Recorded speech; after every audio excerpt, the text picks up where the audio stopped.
Salam Media Sriwijaya. Kecelakaan maut antara mobil Toyota Innova Reborn warna hitam dengan truk Fuso mewaskan satu orang penumpang. Kejadian tersebut di Jalan Soekarno-Hatta, Kecamatan IBI Palembang, Senin tanggal 26 Desember tahun 2022 sekitar pukul 15.30 waktu Indonesia Barat. Innova tersebut menabrak mobil Fuso yang tengah parkir di bahu jalan.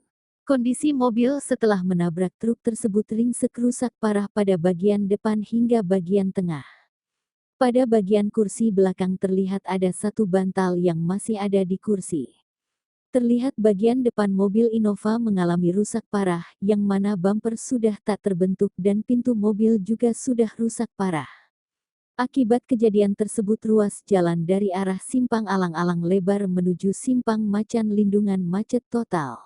Kecelakaan maut ini berawal dari Innova melaju dengan kecepatan tinggi tiba di TKP Kijang. Innova pun menabrak mobil Fuso yang sedang parkir di bahu jalan.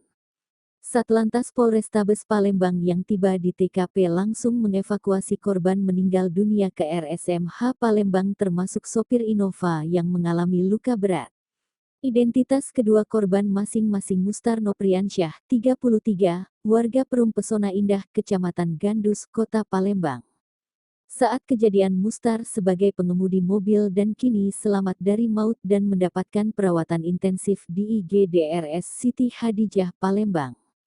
Sedangkan satu penumpangnya meninggal dunia di tempat kejadian perkara yakni Raju, 24, warga SP Padang, Kabupaten Ogan Komering Ilir Oki, dan kini jasadnya telah dievakuasi ke RSUD Muhammad Husin Palembang.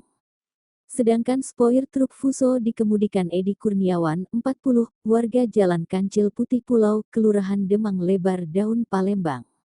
Ibtu AR Sikakum menegaskan dugaan sementara, penyebab kecelakaan maut tersebut adalah sopir mengantuk dan tak menyadari truk yang berada di depannya.